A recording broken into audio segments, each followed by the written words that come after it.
அனைத்து ஊடக நண்பர்கள் எல்லாத்துக்கும் என்னுடைய பணிவான வணக்கத்தை என்னுடைய அணி சார்பாக தெரிவிச்சுக்கிறேன். முதல்ல ஒரு ஜெகன் பேசுனதில் ஒன்று வாபஸ் வாங்கிக்கணும். என்னென்னா,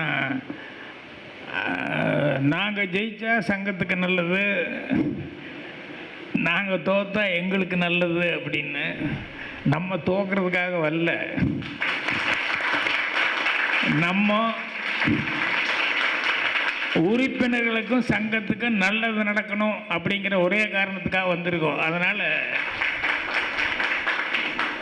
எல்லாத்துக்கும் நல்லது நடக்கணும்னா என்ன, ஃபோனில் பேசும்போது கூட, சார் இது நம்ம எல்லாத்துக்கும் நல்லதுக்காக தான் உங்கள்கிட்ட ஆதரவு கேட்குறோம் அப்படின்னு சொல்லி போட்டுக்கிட்டு இருக்கோம். அதில் அந்த கேப்ஷன் போட்டதுலேயும் கூட நான் போட்டது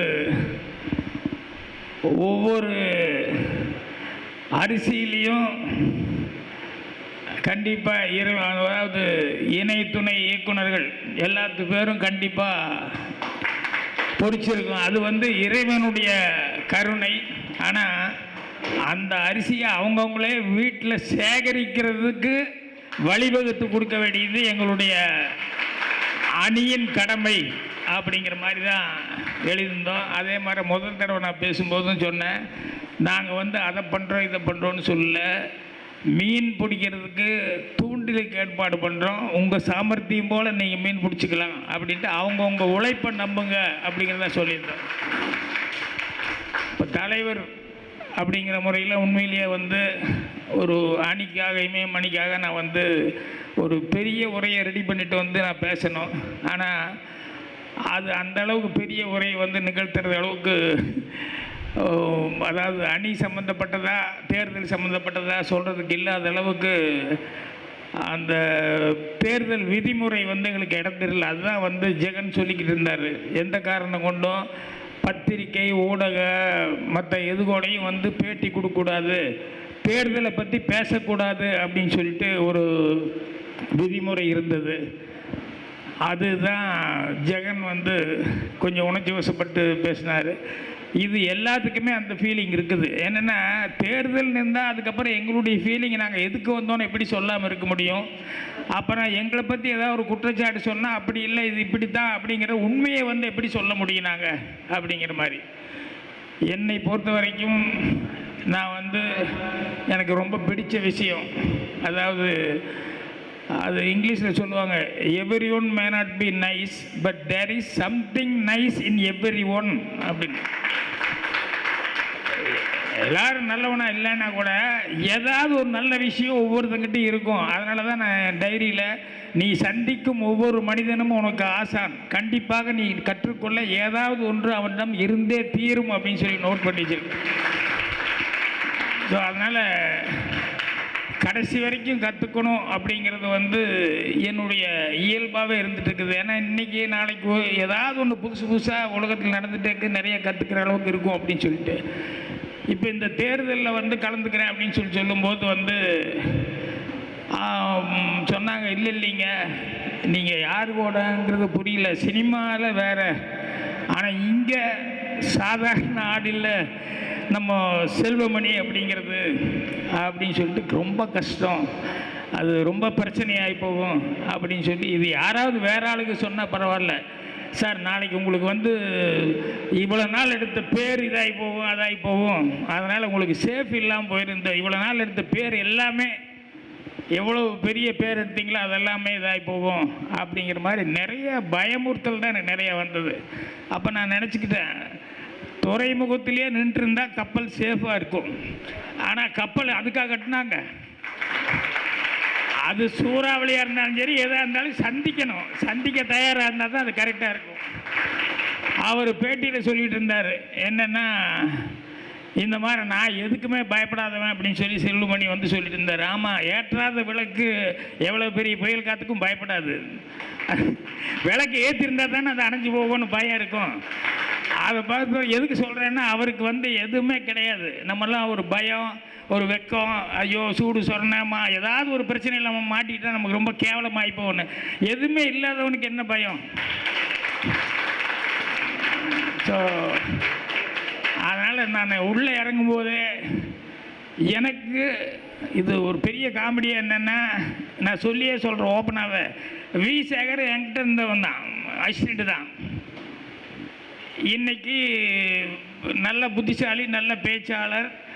அவன் வந்து முதலாக வந்து என் அசிஸ்டண்ட்டாக வந்தப்போ நான் வி சேகரை பார்த்து, யோ நீ நல்லா விவரமாக இருக்க, என்ன பண்ணிகிட்ருக்க, என்னென்னா கவர்மெண்ட் வேலையில் இருக்கிறேன் அப்படின்னு சொன்னேன். அப்புறம் அந்த அசிஸ்டண்ட்டுக்கு வேலை இல்லை அப்படிங்கும்போது, வேலை இல்லாமல் இருக்கான். இல்லை நீ சினிமாவில் வர முடியும், உங்கள்கிட்ட திறமை இருக்குது, நீ வந்துடலாம் அப்படின்னு சொன்னேன். அதில் என்ன ஒரே ஒரு பிரச்சனை அவருக்கு அப்படின்னா, ஆல்ரெடி கல்யாணம் ஆகி குழந்தையெல்லாம் இருந்தது. ஸோ அதனால் பயப்பட்டார். ஏன்னா வந்தால் நான் வர முடியுமா, வராமல் போயிட்டா பெரிய பிரச்சனை ஆகி போகுமே என்ன. நான் கேரண்டி கொடுக்குறேன், நீ வாடா அப்படின்னு சொல்லி வேலையை ரிசைன் பண்ணிவிட்டு அவங்க மாமனார்கிட்ட பேசி நான் வந்து வி சேகர் வான்னு சொன்னேன். ஸோ அப்படி வந்த வி சேகர் வந்து தன்னுடைய திறமையை வந்து பல படங்களில் வந்து ப்ரூவ் பண்ணார். ஃபேமிலி படம் அப்படின்னாலே வந்து வி சேகர் அப்படிங்கிற அளவுக்கு அவ்வளோ சிறப்பாக படங்கள்லாம் செஞ்சார். அதுக்கப்புறம் இன்றைக்கி திருக்குறள் அது இதுன்னு சொல்லிட்டு நிறையா பேசுகிறதுக்கு அதுக்கு இதுக்கு போயிட்டுருக்காரு. அந்த எங்கிட்ட சேர்ந்த அந்த வி சேகர், சார் கொஞ்சம் யோசிங்க சார் அப்படின்னா, நான் பார்த்தேன், நீ எல்லாம் எதுக்கு திருக்குறள் போய் மீட்டிங் பேசுகிற அப்படின்னு கேட்டேன். இது நேற்று நடந்தது. இல்லை சார் என் ஓட்டு உங்களுக்கு போட்டுறேன். ஐயோ நீ ஒருத்தன் ஓட்டுக்காக நான் இல்லை, நியாயத்துக்கு நீ பேசி ஏதாவது பேசுறதுன்னா அதை விட்டு போட்டு சும்மா நீ வந்து என் ஓட்டு ஒருத்தன் எனக்கு மட்டும் ஓட்டு போடுறேன்னா அப்போ என்ன, என் அணியில் இருக்கிறவங்களாம் யார்? அதனால் நேற்று பேசும்போது எனக்கு ரொம்ப கஷ்டமாக இருந்தது. என்ன நீ போய் ஊர் பூரா திருக்குறள் பேசிட்டு எல்லாமே பேசிகிட்டு இருக்க, எல்லாமே பண்ணுற, அப்போ நீ பேசுகிறது ஒன்று நடக்கிறது ஒன்றா இருக்கக்கூடாதுல்ல, நீ கரெக்டாக தைரியமாக இருக்கணும்ல. என்னன்னா வி சேகருக்கு ஒரு பைண்டிங் செல்வமணிக்கிட்ட, என்ன பைண்டிங்னு தெரியல எனக்கு. ஒரு நட்பாக கூட இருக்கலாம், இல்லைன்னு நான் சொல்ல வரல, நல்லா பழகிருக்கலாம். அவருக்கு ஒரு இக்கட்டான சூழ்நிலையில் செல்வமணி வந்து ஒரு சப்போர்ட் பண்ணிக்கலாம், பேர் கொடுத்து இது பண்ணியிருக்கலாம். ஸோ அதெல்லாம் எல்லாம் ஓகே. ஆனால் எதுவாக இருந்தாலும் நியாயத்தை தாண்டி தான் எதுவுமே இருக்கணும், எந்த விஷயமா இருந்தாலும். நான் அதுதான் சொன்னேன் ஈசேகர்கிட்ட, இல்லைப்பா இது முடிவு பண்ணியாச்சு, இப்போ வந்து நீ சொல்கிறது நான் சொல்கிறது அப்படிங்கிறதெல்லாம் கிடையாது அப்படின்னு சொல்லிட்டு நேற்று சொல்லிட்டு வந்தேன். அதனால் வந்து நான் நிறைய விஷயங்கள் சொல்கிறதுக்கான சூழல் அது வந்து இந்த தேர்தல் விதிமுறையில் வந்து எனக்கு இடம் கொடுக்கல. இருந்தாலும் வந்து சில விஷயங்கள் வந்து இப்போ பாருங்கள், ஜெகனே துணிஞ்சு என்னோட இது போனாலும் பரவாயில்ல நான் சொல்கிறேன்னு சொல்லும்போது அப்புறம் தலைவர் நான் துணிஞ்சு சொல்ல வந்து எப்படி இருக்கு. அதனால் நான் வந்து இந்த சர்க்கார் படத்துக்கு வர்றேன், அந்த மேட்டருக்கு வரணும். என்னென்னா அது நான் சொல்லாமல் இருக்க முடியாது. ஏன்னா அந்த நேரத்தில் வந்து எனக்கு வந்து படித்தேன், அந்த ராஜேந்தர் யாருன்னே தெரியாது, முகம் தெரியும், எனக்கு பழக்கம் இல்லை, அவர் முன்ன பின்ன அது எதுவுமே இல்லை. என்கிட்ட கொண்டு வந்து கம்ப்ளைண்ட் கொடுத்தோன்னே சரி கதை சுருக்கம் கொண்டு வா அப்படின்னு சொன்னேன். அதுக்கப்புறம் வாங்கினேன், படித்தேன். அதுக்கப்புறம் அவர்கிட்டையும் கதை சுருக்கம் வாங்கினேன். அப்புறம் ரெண்டும் ஒரே மாதிரி தான் இருக்குது. அப்புறம் இவர் முதலே பதிவு பண்ணியிருக்காரு அப்படின்னு சொன்னேன். முதல் கீரல் எங்கே ஸ்டார்ட் ஆச்சுங்கிறதுக்கு சொல்ல வர்றேன். இங்கே இருக்கவங்க நிறைய பேர் இருக்காங்க, ரைட்டர்ஸ் யூனியனில் வந்து மெம்பர்ஸாக இருக்கிறவங்க நிறைய பேர் இருக்காங்க. அப்போ நான் கதையை படிச்சுட்டு என் அபிப்பிராயப்படி மட்டும் போகக்கூடாது, அதில் ஒரு 12 பேர் இருக்காங்கன்னா அந்த 12 பேர்த்தினுடைய அபிப்பிராயம் கேட்டு தான் நான் முடிவு பண்ண முடியும், மெஜாரிட்டிக்கு தான் வரணும் ஒழிய நான் மட்டும் தனியாக வந்து நான் கதை என்ன தான் கெட்டிக்காரத்தனம் இருந்தாலும் இது ஒரு சங்கம்னு வந்தாச்சு, ஒரு குழு 12 பேர் இருக்காங்கன்னா எல்லாத்தையும் கேட்டு தான் பண்ணணும் அப்படின்னு சொல்லிட்டு ஒவ்வொருத்தையும் வந்து நீட்டும்போது அவங்க அபிப்பிராயத்தை சொன்னாங்க. அப்போது முதல் விரிசல் எனக்கும் செல்வமணிக்கு என்ன வந்தேன்னா, சார் இது அந்த கதை வேறு இந்த கதை வேறு சார், இருக்குது ரெண்டுக்கும் வித்தியாசம் இருக்குது அப்படின்னாரு. நான் உடனே பேப்பரை அப்படி தட்டி விட்டேன்.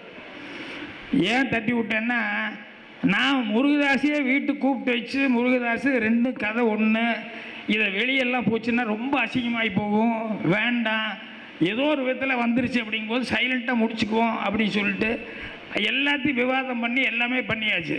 ஆனால் அதற்கப்புறமும் வந்து செல்வமணி வந்து இல்லை இது வேறு அது வேறுன்னு. அப்போ கூட நான் என்ன நினச்சிட்டேன், சரி கருத்து யாருக்கு வேணாலும் வேறுபாடு இருக்கலாம், எனக்கு ஒரு கருத்தாக இருக்கலாம், அவருக்கு ஒரு கருத்தாக இருக்கலாம், அது பெருசாக எடுத்துக்க வேண்டாம் அப்படின்னு. அதுக்கு அடுத்ததாக வந்து அவருக்குன்னு சில ஆட்கள் இருப்பாங்கள்ல, இப்போ நான் இந்த கதை அந்த கதை ஒன்றுங்கும் போது நிறைய பேர் பாலசேகர் நிறைய பேர் ஆமாம் எனக்கும் இந்த கதையும் அந்த கதையும் ஒன்று தான் அப்படின்னு சொல்லி இவன் கையெழுத்து போட்டாங்க. ஆனால் செல்வமணிக்குன்னு சில பேர் கையெழுத்து போடணும் இல்லையா, அப்படி ஒரு 3-4 பேர் வந்து இல்லை இது வேறு அது வேறு அப்படிங்கிற மாதிரி ஒரு 4 பேர் வந்து அவங்க வந்து சொல்லிட்டு இருந்தாங்க. அப்புறம் மெஜாரிட்டி இப்போ நம்ம பக்கம் இருக்குது, எல்லாருமே 2 கதை ஒன்று தான் அப்படின்னு சொல்லும்போது தான் நான் வந்து அவர் கோர்ட்டுக்கு போகிற வரைக்கும் அவருக்கு வந்து சரின்னு சொல்லி லெட்டர் கொடுத்தேன். லெட்டர் கொடுத்து காரசாரமாக நடந்துட்டுருக்கு. அப்போ வந்து பேட்டி கொடுக்கும்போது முருகதாஸ் வந்து அது வரைக்கும் வந்து கதை வேறு அது வேறு, சார் வந்து என் மேலே கோவத்தை ஏதோ இருக்கா இப்படி பண்ணிட்டுருக்காரு அப்படி பண்ணிட்டுருக்காருன்னு. திடீர்னு ஒரு நாள் என்னன்னா பாகிராஜ் சார் தப்பு பண்ணிட்டாரு.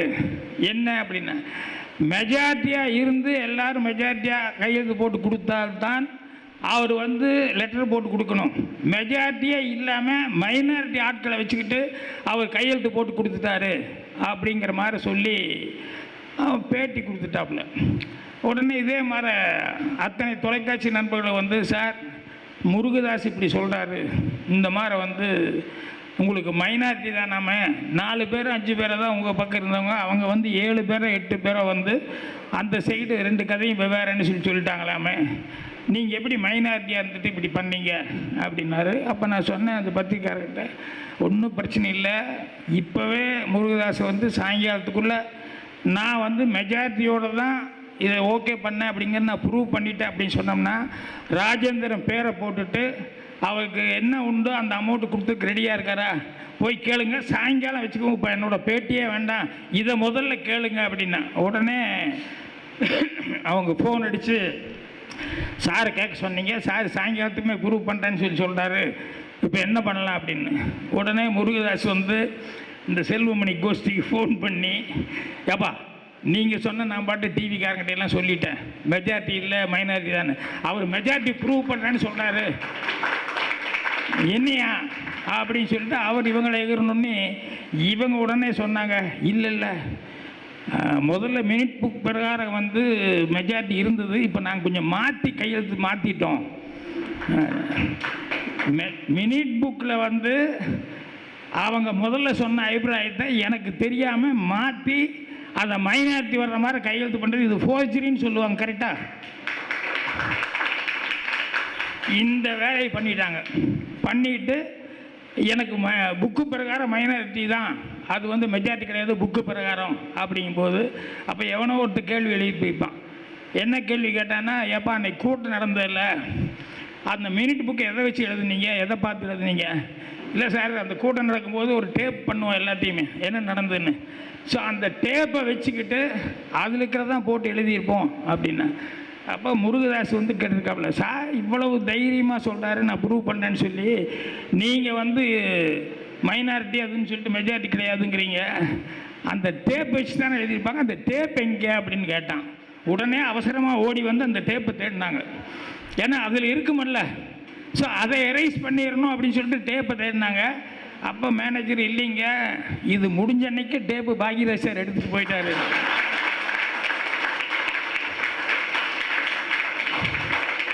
நான் எப்போ ஸ்மெல் பண்ணேனோ ஒரு ஆள் தன்னுடைய கருத்து, இந்த கதை வேறு அந்த கதை வேறு, கருத்து சொல்கிறது வேறு, தனக்கு கோஷ்டி சேர்த்துக்கிறது வேறு, அதுக்கப்புறம் உச்சகட்டமாக போய் முருகதாஸை வந்து மைனாரிட்டி எப்படி இப்படி பண்ணார் அப்படின்னு சொல்லி கேள்வி கேட்க வச்சான். அது வரைக்கும் பயந்து பேசிட்டு இருந்த முருகதாஸ் அவ்வளோ துணிச்சலாக தைரியமாக பேட்டி கொடுத்தாப்புல. அதுக்கப்புறம் நான் கொடுத்ததுக்கப்புறம் எல்லோரும் இந்த டேப்பை தேடினாங்க, அது இல்லை நான் தான் எடுத்துகிட்டு போய் வச்சுருக்கேன்னு சொன்னோன்னே, இதை வச்சு தான் அவர் ப்ரூவ் பண்ணுவார் அப்படின்னு சொன்னோன்னையுமே அதோட முருகதாஸ் அந்த வந்து கேட்டாங்க பாரு அந்த பத்திரிக்கையாரங்க, இந்த டாபிக் விட்டுருங்க அப்படின்ட்டான். இந்த சேனலில் போய் கேளுங்கன்னு சொன்னாங்களே, இந்த டாபிக் விட்டுருங்க அப்படின்ட்டான். விட்டுருங்கன்னு சொல்லி சொன்னதுக்கப்புறம் அடுத்த நாள் வேறு வழி இல்லாமல் அவங்க வந்து சன் டிவியில் கூப்பிட்டு திட்டாங்க, நாங்கள் வந்து 2 கோடி ரூபா பணத்தை கட்டிடுறோம், அதனால் உன் பேரும் இல்லை அவன் பேரும் இல்லை, நான் படத்தை ரிலீஸ் பண்ணுறேன் அப்புறம் பார்த்துக்கோன்னா. அப்புறம் வேறு வழி இல்லாமல் அதே முருகதாஸ் அவர்கள் வந்து என்கிட்ட தனஞ்சயன் நினச்சி எப்படியாவது கொஞ்சம் காம்ப்ரமைஸ் பண்ணுங்கள், இப்படி பிரச்சனையாக இருக்குது அப்படின்னா. எதுக்கு சொல்ல வர்றேன் அப்படின்னா, ஒரு தப்பு பண்ணுறது அப்படிங்கிறது வந்து இது திட்டமிட்டு பண்ணுறதுங்கிறது கிரிமினல் வேலை. ஸோ என்னால் வந்து அதை ஜீரணம் பண்ணிக்கவே முடியல. அப்போ நினச்சேன் நான் எப்படி சங்கத்தில் தலைவராக இருக்க முடியும்? ஏன்னா ஒரு 5 பேர் 4 பேர் எனக்கு சப்போர்ட்டாக இருக்காங்க, ஒரு 6 பேர் வந்து கையெழுத்தே மாற்றுறதுக்கு ரெடியாக இருக்கானே, இவங்களை வச்சுட்டு எத்தனை நாளைக்கு நான் காலம் தள்ள முடியும்? அதனால் ரொம்ப வெக்ஸ் ஆகி போய் அடுத்த நாள் கோர்ட்டுக்கு போனேன். பேசாமல் கோர்ட்டில் வெயிட் பண்ணிட்டு இருந்தேன். அப்புறம் கோர்ட்டில் வந்து ஓகே அப்படின்னு சொல்லி இவங்க வாபஸ் வாங்கிக்கிறோன்னு சொல்லி சொன்னோன்னே எங்களை கேட்டாங்க. ஆமாம் சார் வாபஸ் வாங்கிக்கிறாங்க. சரி ஓகே அப்படின்ட்டாங்க. அப்புறம் பத்திரிக்கை வந்து சொன்னேன். அடுத்த நாள் இதே மாதிரி ப்ரெஸ்ஸை கூப்பிட்டு நான் என்னுடைய ரைட்டர்ஸ் யூனியன் இதை வந்து தலைவர் பதவி வந்து ராஜினாமா பண்ணுறேன்னு சொல்லி ராஜினாமா பண்ணிட்டேன். என்னன்னு கேட்டாங்க. இல்லைங்க என்னால் தொடர்ந்து இயங்க முடியாது, எனக்கு கரெக்டாக இல்லை அப்படின்னு சொல்லிட்டு. அப்போது இந்த 4-5 பேர் எனக்காக இருக்கிறவங்கன்னு ஒரு 5-6 பேர் இருப்பாங்க இல்லையா, இவங்களுக்கெல்லாம் தர்ம சங்கடம். இப்போ அவருக்கு என்னென்னா இப்போ வந்து ஜெயிச்சதுக்கப்புறம் அவர் ரிசைன் பண்ணால் பேர் கெட்டு போவோமேன்னு சொல்லி சொன்னதுனால இப்போ பாருங்கள் எவ்வளோ கால்குலேட்டிவ் மைண்டுன்னு சொல்லி செல்வமணி முதல்ல ஒரு ரிசைன் லெட்டர் எழுதி எல்லாரையும் எழுதுங்க ரிசைன் லெட்டர் அப்படின்னு எல்லாத்தையும் ரிசைன் லெட்டர் எழுதி சொல்லி நீங்கள் போகிறதுனா நாங்கள் எல்லாருமே போகிறோம் அப்படின்னு சொல்லி சென்டிமெண்ட்டாக என்னை பிளாக் பண்ணார். இப்போ இத்தனை பேர் என்ன, ஒரு ஆள் நல்ல ஒருவர் உளறல்னு சொல்லுவாங்க இல்லையா, மழை பெய்யுன்னு, அந்த மாதிரி சங்கத்தில் நல்லவங்க 4 பேர் இருக்காங்க. இந்த தப்பான ஒரு 7-8 பேர்த்துக்காக நம்ம விட்டுட்டு போகணுமா அப்படின்னு சொல்லிட்டு வேறு வழி இல்லாமல் நான் மறுபடியும் அந்த ரிசைன் பண்ணதை வந்து கிழிச்சு போட்டு எல்லார் ரிசைன் லெட்டரையும் நான் கிழிச்சு போட்டு அதுக்கப்புறம் நான் கண்டினியூ பண்ணேன். இதெல்லாம் நடந்த உண்மை, இதை யாரும் மறுக்க முடியாது. ஏன்னா இங்கே இருக்கிறவங்களும் இருக்காங்க. ஸோ இதுக்கப்புறமாவது கரெக்ட் ஆகும் அப்படின்னு சொல்லி பார்த்தா அடுத்தது ஒரு படம், அதில் ஒரு பிரச்சனை. அந்த பிரச்சனை வரும்போது நாங்கள் சங்கத்தில் எல்லாருமே ஒரு முடிவு பண்ணி இந்த கதையும் அந்த கதை ஒன்று தானே இதுலேயும் மெஜாரிட்டி எல்லாம் முடிவு பண்ணதுக்கப்புறம் கூட இது வந்து இங்கே இல்லாமல் இங்கே வந்து நம்ம எழுத்தாளர் சங்கத்தில் என்ன முடிவு பண்ணதோ அதுக்கு வந்து பெப்சி வந்து அதுக்கு ஒத்துழைப்பு கொடுக்கணும். ஆனால் அவர் தனியாக அவங்கள கூப்பிட்டு வச்சு ஒரு பஞ்சாயத்து பண்ணி இந்த ஆளுக்கு பேரே வராமல் இந்த ரைட் இருக்கானே அவனுக்கு பேரே வராமல் இருட்டடி பண்ணி படத்தை ரிலீஸ் பண்ணி விட்டார் செல்வமணி. இது செகண்ட் டைம் நடந்தது. 3வது தடவை ஒரு பிரச்சனை வந்தது. அந்த பிரச்சனை வந்தப்பவும் அப்படி தான் நாங்கள் பஞ்சாயத்து பேசணும்னு நினச்சிட்டு இருக்கும்போது இவர் தனிப்பட்ட முறையில் இந்த ப்ரொடியூசர்கிட்ட போய் பஞ்சாயத்து பேசிகிட்டு இருந்தார். ஸோ இதெல்லாம் தான் இந்த கசப்பான உணர்ச்சிகள் எல்லாம் தான் வந்து எனக்கு இல்லை நம்ம வந்து இங்கே இப்படி இருந்துட்டு இருக்கிற வரைக்கும் இது கொஞ்சம் கஷ்டம் அப்படின்னு நினைக்கிற சூழலில் தான் இந்த இயக்குனர் சங்கத்தில் இதில் நம்ம கொஞ்சம் ஸ்ட்ராங்காக நம்ம ஹோல்டு பண்ணோம்னா தான் இனிமேல் ரைட்டர்ஸுக்கோ எல்லாத்துக்கும் வந்து என்னென்ன செய்ய முடியுமோ நல்லது செய்ய முடியும். அது மட்டும் இல்லாமல் இங்கேயே இவ்வளவு நடக்குது அப்படின்னா நான் தலைவராக இருக்கிறேன், அவர் துணை தலைவர், இங்கேயே இவ்வளோ நடக்குதுன்னா அங்கே எல்லார் குடும்பமே அவர் கையில் வச்சுட்டு இருக்காரு இங்கே இயக்குனர் சங்கத்தில். அப்போ இங்கே என்ன நடக்காது? ஸோ இங்கே எவ்வளோ தப்பு நடக்க வாய்ப்பு இருக்குது. அதனால தான் இது எல்லாத்தையும் கரெக்ட் பண்ணணும் அப்படிங்கிறதுனால வந்து சரி அப்படின்னு சொல்லிட்டு நான் வந்து இயக்குனர் சங்கத்து தேர்தலில் வந்து இது பண்ணேன். அதே மாதிரி போட்டி போடும்போது சொன்னேன், சார் அவர் அப்படி ஸ்ட்ராங்காக ஃபவுண்டேஷன் பண்ணி வச்சுருக்காரு அப்படின்னு. என்ன ஃபவுண்டேஷன் வச்சாலும் உனக்கு ஒன்று இப்போ தெரிஞ்சிருக்கும், உன்னை அசைக்க முடியும் அப்படிங்கிறது அந்த டீம். ஸோ இது வரைக்கும் உன் பக்கத்தில் யாருமே வர முடியாமல் ஒரு கோட்டையாக இருந்தது. ஆனால் இப்போ இத்தனை பேர் வந்து பண்ணுற அளவுக்கு வந்துருச்சு. இப்போது நீ என்னென்னவோ பண்ணிகிட்டு இருக்கிற ஏதோ முயற்சிகள் நடந்துருக்கு. இந்த தண்ணீர் அடிச்சுட்டு போகும்போது புல் பூண்டு எது கிடைச்சாலும் பிடிக்கணும்னு நினைப்போம். அது நம்மளை காப்பாற்றாது தெரியும். ஆனால் நமக்கு அந்த பயத்தில் புல் பூண்டு என்ன கிடைக்கிதாலும் செல்வமணி உண்மையிலே இன்னைக்கு அந்த சூழலில் தான் இருந்துருக்காரு. அதனால தான் ஒன்றும் இல்லாமல் ஒரு ரங்கநாதன். நான் போன மாதம் 17ஆம் தேதி வந்து ஒரு மேட்ரு சொன்னேன் அப்படின்னா திடீர்னு வந்து ஒரு மாதம் கழித்து முந்தானேது வந்து லெட்டர் அனுப்புகிறாரு. என்னன்னா இல்லை எல்லோரும் என்னை வந்து கட்டாயப்படுத்துகிறாங்க, எல்லோரும் என்னை வந்து நிர்பந்தப்படுத்துகிறாங்க, வேறு வழி இல்லாமல் அவனே ஒத்துக்கிட்டா எல்லோரும் நிர்பந்தப்படுத்துகிறாங்க அப்படின்னு சொல்லிட்டு. ஸோ அதான் நான் அவனுக்கு இப்போ லெட்டர் எழுதி அனுப்பிச்சேன், எல்லோரும் சிரிப்பாங்கடா அப்படின்னு சொல்லிட்டு. அதே மாதிரி வந்து இப்போ உண்மைக்கு வந்து ஒத்திகை தேவையில்லை. எப்போ வேணாலும் பேசும்போது யோசிச்சே பேச வேண்டியதில்லை, கடன்னு பேசிக்கிட்டே இருக்கலாம்.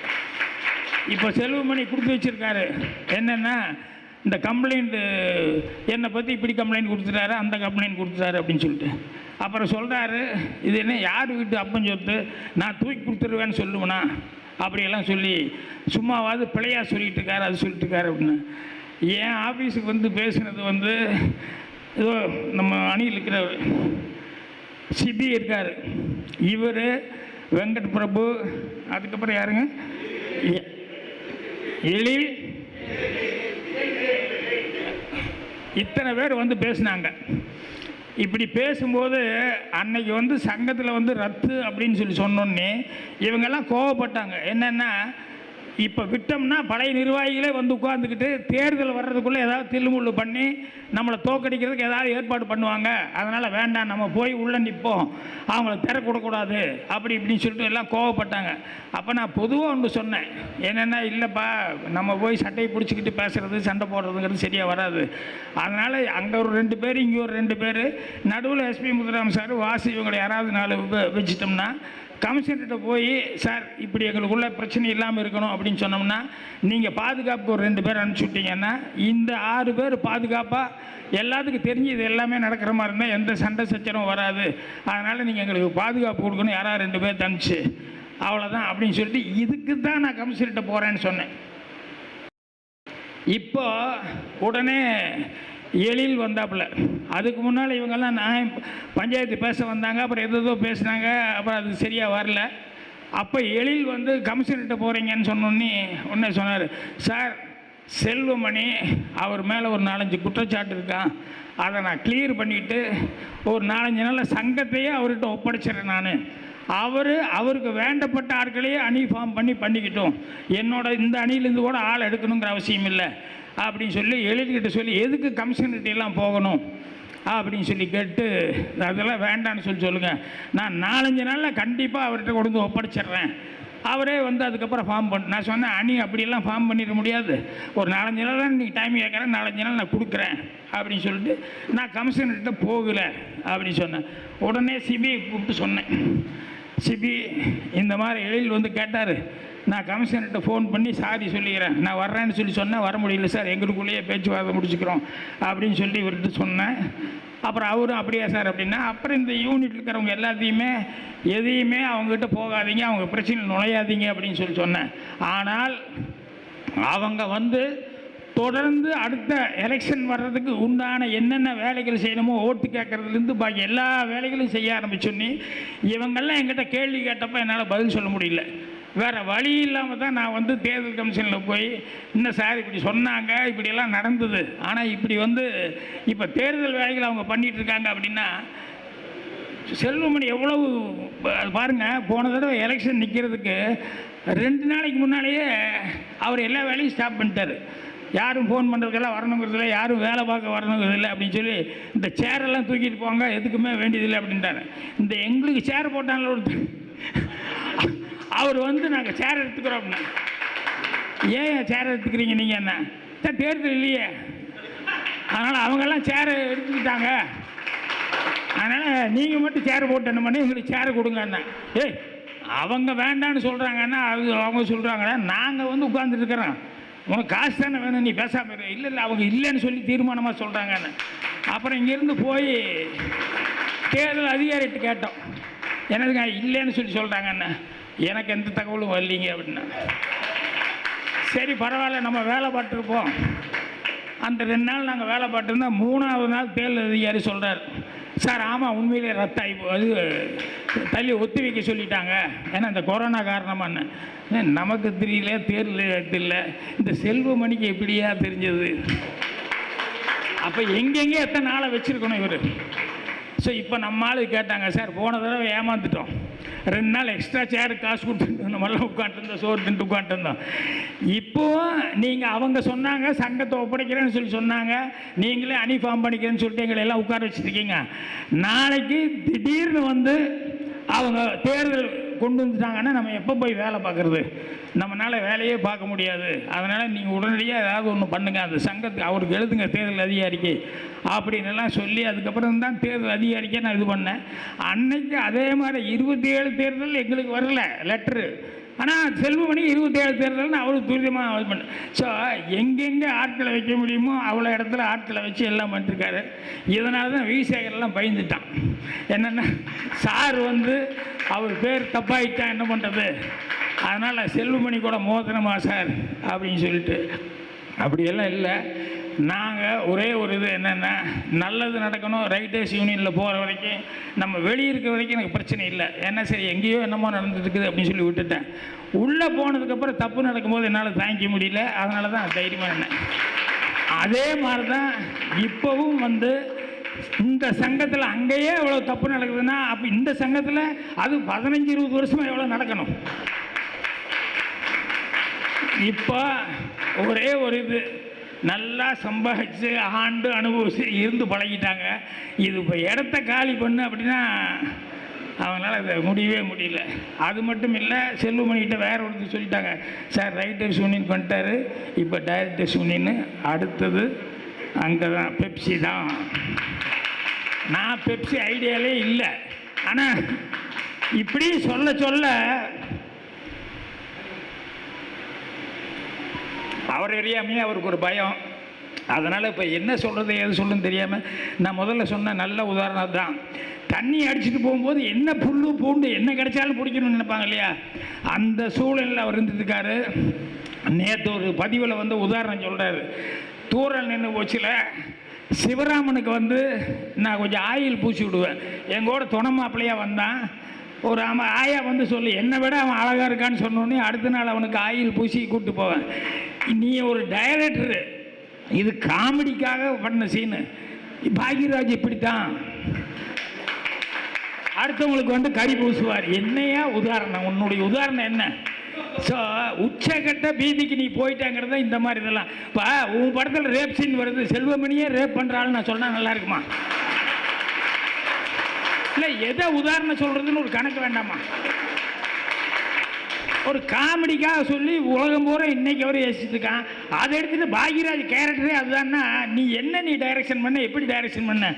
இப்போ நீ நல்லா ஓடின படம் நீ டைரக்ஷன் பண்ணதெல்லாம் எனக்கு சந்தேகமாக இருக்குது. நீ தான் பண்ணியா இல்லை யாராவது கூட இருந்து பண்ணாங்களா? நல்லா அவர் எனக்கு பாக்யராஜ் அவர்கள் நாகரீகமான முறையில் என்னை வந்து குற்றம் சொல்கிறார். நாகரீகமெல்லாம் ஒரே மாதிரி தான் நான் சொல்லுவேன். இப்படி என்ன பாலிஷாக சொல்லணும் அவ்வளோதான். ஆனால் அந்த உண்மையை சில நேரங்களில் சொல்லும்போது அந்த பாலிஷாக இருக்கிறது கொஞ்சம் ஹார்ஷாக இருக்கும். அந்த மாதிரி இன்றைக்கி வந்து இப்போ அவர்தே துணிஞ்சிட்டார். யார் என்ன போனால் போயிட்டு போகுதுன்னு. இப்போ நானும் அதுதான் துணிஞ்சிட்டேன். என்னென்னா என்ன நடந்தது, எதுக்காக நடந்தது, இதெல்லாம் சொல்ல வேண்டிய ஒரு சூழல் வந்துடுச்சு. அதனால் சொல்லிட்டேன், பத்திரிக்காரங்களுக்கு வந்து நிறைய விஷயங்கள் நான் சொல்லாமல் இருந்தேன். இதெல்லாம் எதுக்கு, பரவாயில்ல எல்லோரும் ஒரே இடத்துக்குள்ளே வந்துருக்காங்க. இப்போ கடைசியாக சொல்லும்போது கூட ஒரு உதாரணம் என்ன சொன்னேன்னா, நம்மெல்லாம் இந்தியன் பிளேயர்ஸு நடக்கிறது ஐபிஎல் மேட்ச் மாதிரி. அதனால் ஸ்டேட் நடக்கிற மேட்ச். ஆனால் நம்மெல்லாம் இந்தியன் பிளேயர்ஸு. அதனால் இது பெருசாக எடுத்துக்க வேண்டாம், நாகரிகமாக எடுத்துக்கோன்னு இதுக்கு மேலே நீ எப்படி சொல்ல முடியும் நான்? ஆனால் இதையும் மீறி அவர் பேட்டி போட்டுக்கிட்டே இருக்கார். அப்புறம் நேற்று கொடுக்குற பேட்டியை வந்து சிபி எழுந்திரிங்க, இதை வந்து இதுதான் இவர் பண்ணுவார்னு 4 நாளைக்கு முன்னாலேயே சொல்லிவிட்டேன். செல்வமணி என்ன பண்ணுவார், என்ன அடுத்து வரப்போகுது அப்படின்னு சொல்லிட்டு. உண்டா இல்லையாங்க? இது எல்லாமே எனக்கு அவர் இப்படி போவார், இப்படி வருவார், அப்படி தான் வருவார்னு எனக்கு தெரியும். அதனால் அவர் என்ன பண்ணாலும் பரவாயில்ல, நம்ம பக்கம் நியாயம் இருக்குது, உண்மை இருக்குது.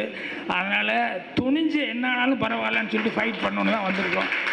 ஸோ அதனால் உறுப்பினர்கள் எல்லாருக்கும் உண்மை தெரியணும் அப்படின்னா கடைசியாக ஒரு பாயிண்ட், அது இங்கே சொல்கிறது யோசித்தேன், இருந்தாலும் சொல்கிறேன். நல்ல பாயிண்ட், அதை மிஸ் பண்ணிடக்கூடாது. என்னென்னா இப்போ எல்லாருமே என்ன சொல்லிகிட்டு இருக்காங்கன்னா, கொரோனா டைமில் எவ்வளோ பெரிய ஹெல்ப் பண்ணியிருக்காரு, என்ன செல்வமணி இவ்வளோ பெரிய ஹெல்ப் பண்ணியிருக்காரு கொரோனா டைமில், என்ன அவரை போய் இப்படி சொல்கிறீங்களே, இந்த அளவுக்கு அவர் பண்ணியிருக்காரு, இந்த அளவுக்கு கரெக்டு பண்ணார், இல்லைன்னு சொல்ல. ஆனால் யார் இதுக்கெல்லாம் பணம் கொடுத்தா, யார் பண்ணாங்க, யாருக்காக பண்ணாங்க? எல்லாம் ஒட்டுமொத்த தொழிலாளருக்காக. மணிரத்னம் இவங்களுக்கு நல்ல, டைரக்டர்ஸ் யூனியனுக்கு நல்ல, மொத்த சங்கத்தை எல்லா தொழிலாளருக்காக பண்ணது. அதே மாதிரி ஜீவிதா ஃபவுண்டேஷனா, ஜீவிதா அறக்கட்டளை, பூமிகாவா, பூமிகா அறக்கட்டளை அவங்களும் ஹெல்ப் பண்ணாங்க. இவங்கெல்லாம் எதுக்கு பண்ணாங்க? எல்லாத்துக்கும் சேர்த்து பண்ணாங்க.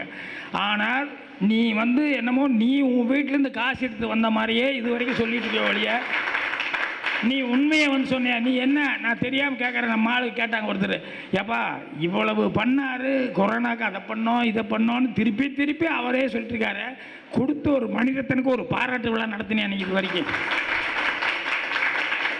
அவரை கூப்பிட்டு வச்சு, அவர் இங்கே தான் இருக்கார், அவரை கூப்பிட்டு வச்சு இத்தனை பேர்த்துக்கு இவ்வளோ நேரத்தில் இவ்வளோ கோடி செலவு பண்ணீங்க, உங்களை நினைக்கும் போது எங்களுக்கு பெருமையாக இருக்குது அப்படின்னு சொல்லிட்டு நீ இனிமேல் சொல்லுவார் பாரு, நாங்கள் ஐடியா பண்ணோம் ஆனால் கொரோனா இருந்தனால நாங்கள் மிஸ் பண்ணிட்டோம், இனிமேல் நாங்கள் பண்ண போகிறோம், ஏன்னா நாங்கள் லீடு கொடுத்துட்டோமல்ல, இனிமேல் சொல்லுவார் நாங்கள் கிராண்டாக பண்ண போகிறோம் அப்படின்னு சொல்லிட்டு. ஸோ இதுக்கு முன்னால் எவ்வளவு மேக்ஸிமம் பிளான் பண்ண முடியுமோ அப்படியெல்லாம் பிளான் பண்ணியே 20 வருஷம் காலம் கடத்திட்டார்.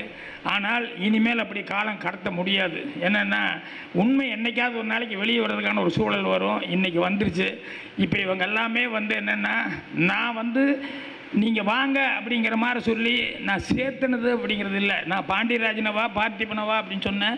ஒரு எங்கிட்ட ரைட்டர்ஸ் யூனியனில் தானால பாலசேகர் வாங்க, அதே மாதிரி சாயிரமணி வாங்கன்னு இப்படி ஒரு 4-5 பேர்த்த தான் நான் வந்து ஏன்னா நான் அனிஃபார்ம் பண்ணுற ஐடியாவிலையும் இல்லை. எங்கள் டைரக்டர் நான் நிற்கலான் இருக்கேன்னு தான் சொன்ன வழிய இவர் போய் எல்லாத்தையும் வந்து ஃபோட்டோலாம் வந்ததுக்கப்புறம் வேறு வழியே இல்லாமல் நம்ம அனிஃபார்ம் பண்ணும்போது ஏற்கனவே உனக்கு எதிர்ப்பாக இருந்தவர்கள், உன்னை பிடிக்காதவர்கள், நீ செய்யும் தப்பை வந்து கண்டிச்சிருந்தவங்க, இந்த ராஜா கார்த்திக் இவரெல்லாம் கண்டித்தப்போ வெளியே அனுப்பப்பட்டாங்க. அதுக்கப்புறம் சுயேட்சையை நின்று ஜெயிச்சு வந்தார். இப்போ அதே மாதிரி அவன் வேல்முருகன் அவன் சுயேட்சையாக 2 தடவை நின்று ஜெயிச்சு வந்தான். நீ தீய சக்தின்னு சொன்னா அப்போ இவங்களை தேர்ந்தெடுத்தவங்கெல்லாம் தீய சக்தியா? மெம்பர்ஸ் தானே அவங்களை செலக்ட் பண்ணாங்க, அவங்க என்ன தீய சக்தியா? ஸோ அதனால் வந்து அபாண்டமாக பழி போட்டு இவங்களெல்லாம் இது பண்ண நினைக்கிறேன். இவங்கெல்லாம் வந்து உண்மையிலேயே அவர் பண்ண தப்பு பிடிக்காமல் இவங்கெல்லாம் எதிர்பார்த்துக்கிட்டே இருந்தாங்க ஒரு தருணம் வரும்னு. ஸோ நான் கரெக்டாக வந்ததுன்னே அவங்களுக்கு அது ஹெல்ப்பாக இருக்குங்கிறதுனால என் பின்னால் வந்திருக்காங்க. அவ்வளோதான வழிய இவங்கெல்லாம் ஏற்கனவே போராடிட்டு இருந்த போராளிகள், இவங்க எல்லாருமே நல்லதுக்காக போராடிட்டு இருந்த போராளிகள், அவங்க என் பின்னால் வந்திருக்காங்க. அவ்வளோதான வழிய மற்றபடி நான் எந்த அணியும் சேர்த்துல. அதனால் இவங்ககிட்ட உண்மை இருக்குது, நியாயம் இருக்குது, அந்த போர் குணம் இருக்குது. தப்பு பண்ணவனை நம்ம கண்டிப்பாக கண்டிச்சே ஆகணும், தண்டிச்சே ஆகணும்னு சொல்லிட்டு அதனால் ஓட்டு வந்து இப்போ எல்லாத்துக்கும் உறுப்பினர் எல்லாத்துக்கும் தெரியும் போது இதில் ஒரு மாற்றத்தை கொண்டு வரட்டும் அப்படின்னு சொல்லுவாங்க. அதுக்கு ஒரு பதில் போடுறாங்க பாரு, என்னென்னு மாற்றம்னு எல்லாம் எதிர்பார்க்குறீங்க, சில நேரங்களில் மாற்றம் ஏமாற்றமாக கூட போயிடும். அதுக்கு ஒரு சென்னு இதான் நான் சொன்னேன். இந்த இது அந்த சிவராமனுக்கு வந்து மூஞ்சியில் இது பூசணும்னு பாக்யராஜ் எப்பவுமே இப்படி பூசுகிற ஆள் அப்படின்னா, அப்போ இதுக்கு நான் என்ன ரேப் இன்சிடென்ட் தான் சொல்ல முடியும், வேறு என்ன சொல்ல முடியும்? அதனால் இவ்வளோ தூரம் அமைதி காத்து வந்து உட்காந்துட்டு இருந்த பத்திரிகையாளர் நண்பர்கள் எல்லாத்துக்கும் என்னுடைய, நான் நிறைய பேசக்கூடாதுன்னு நினச்சேன். ஆனால் இது விட்டால் வேறு சான்ஸ் இல்லை. ஏன்னா மறுபடியும் சான்ஸ் கிடைக்குமான்னு தெரியல. ஏன்னா இந்நேரம் தேர்தல் அதிகாரிகிட்ட போயிருந்துன்னு வைங்க, அவர் என் விதியை மீறிக்கிட்டேன், ஒன்று பாக்யராஜ் கேன்சல் இல்லைன்னா தேர்தல் கேன்சல் அப்படின்னு சொல்லுவாங்கன்னு சொல்கிறது. ஆனால் உண்மை என்றைக்கு இருந்தாலும் உங்களுக்கு தெரியணுமல்ல. அதனால் இன்றைக்கி ஓப்பனாகவே எல்லாத்தையும் சொல்லிட்டேன். அதனால் கண்டிப்பாக வந்து ஓட்டு எலெக்ஷன் நடக்குது அப்படின்னு சொன்னோம்னா நிச்சயமாக இமயமணி தான் வெற்றி வரப்போகுது. அதில் எந்த விதமான சந்தேகம் இல்லை. உண்மை தெரிஞ்ச பத்திரிகையாளர் நண்பர்கள், ஊடக நண்பர்கள் உங்களுடைய மேலான ஒத்துழைப்பு கொடுக்கணும் அப்படின்னு சொல்லி மனதார எங்கள் அணியின் சார்பாக கேட்டுக்கிறேன். நன்றி, வணக்கம்.